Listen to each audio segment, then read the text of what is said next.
มาพี่น้องมากินซีส่วนน้ำกันกับบรรยากาศโต้ลมหนาวพี่น้องมีนวลฮ้อนกับอากาศหนาวๆในเข้ากันสุดพี่น้องมาเขาจะบอกน้ำกินแต่เส้นกับตอนแบบแห้งๆเลยทุกคน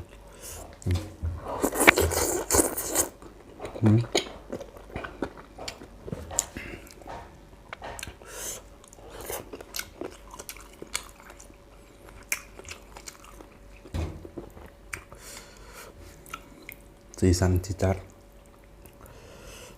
เห็ดเค็ม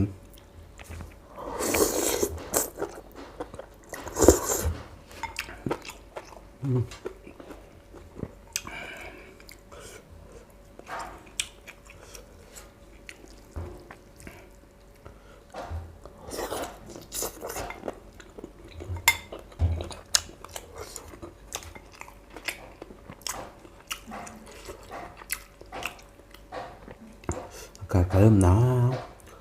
ตัวอย่างคือตอนเช้า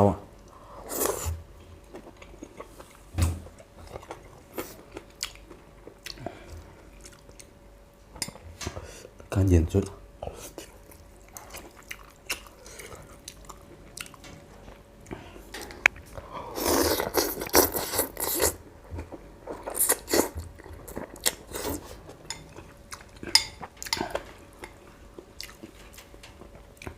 เป็นคลิปแรกของปีใหม่2025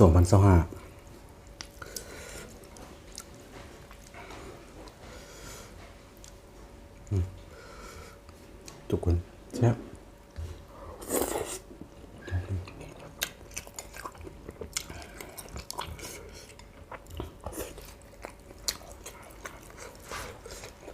จมเขาจะบุเห็ดสีมันเค็มข้นป่ะนะหมักแบบสีธรรมดานะ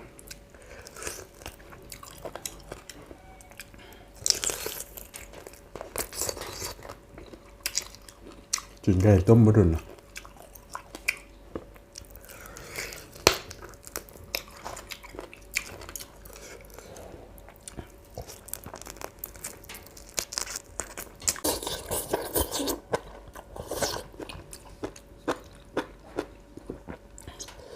เห็ดเข็มซับ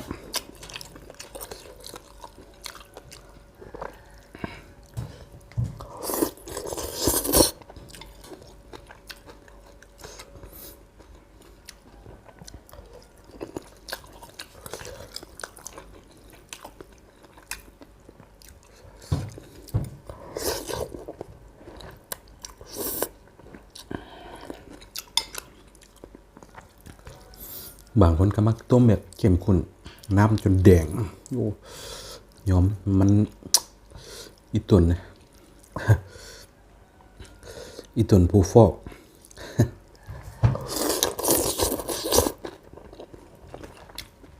มันเข้มข้นเกินสำเนียงพอได้กิน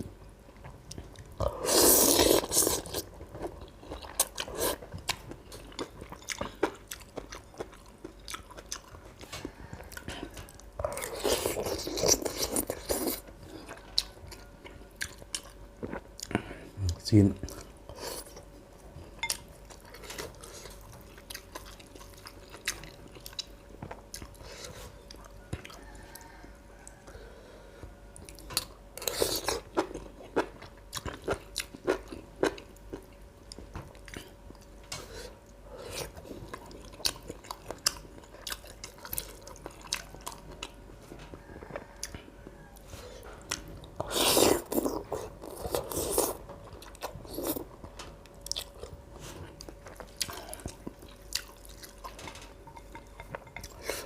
มันจะไม่กลิ่นของเครื่องเทศของจีนนะเราจะเห็นเป็นซองสำเร็จรูปใส่หลายครับกลิ่นมันขิวทุกคนพูดที่บ่มักนะเขาห้องจะบ่ใส่หลายไปเลย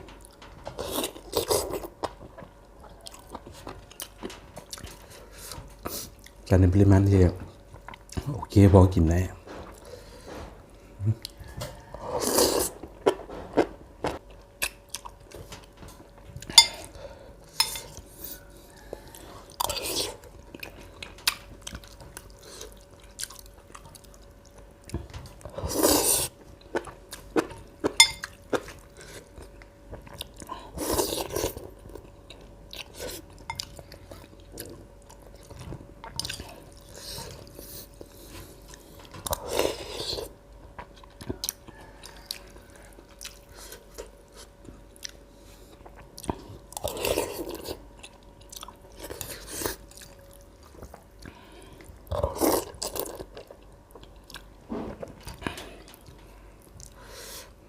เค็ม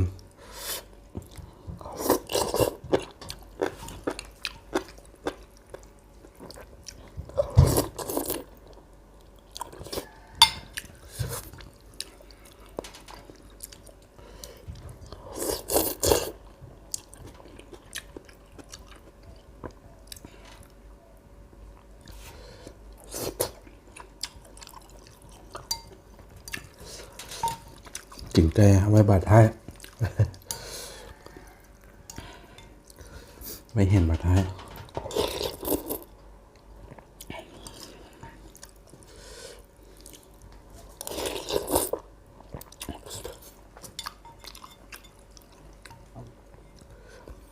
นะทุกคน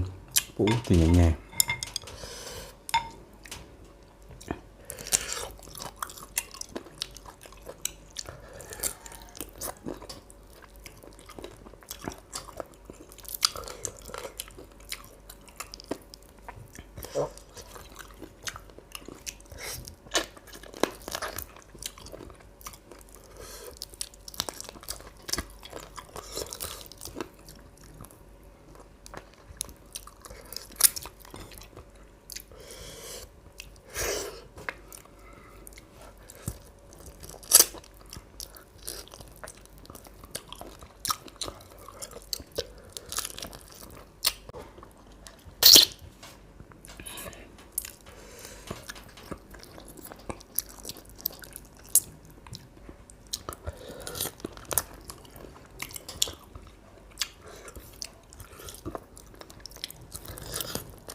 ที่เด็ดของการกินใจส่วนก็คือการแห่งกินแก่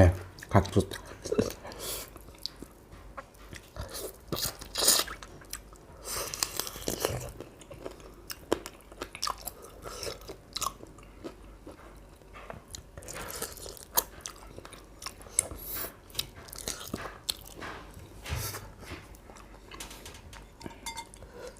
ตักมาตั้ง4 ตีน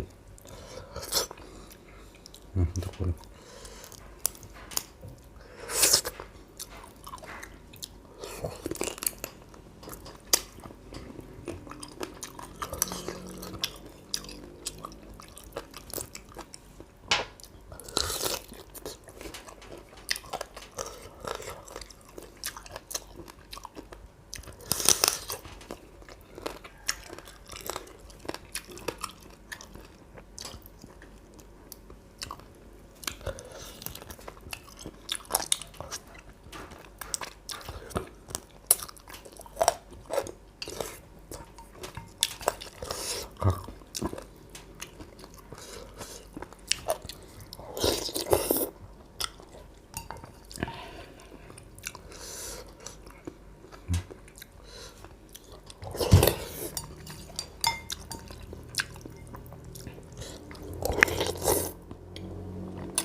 บัดทุกคน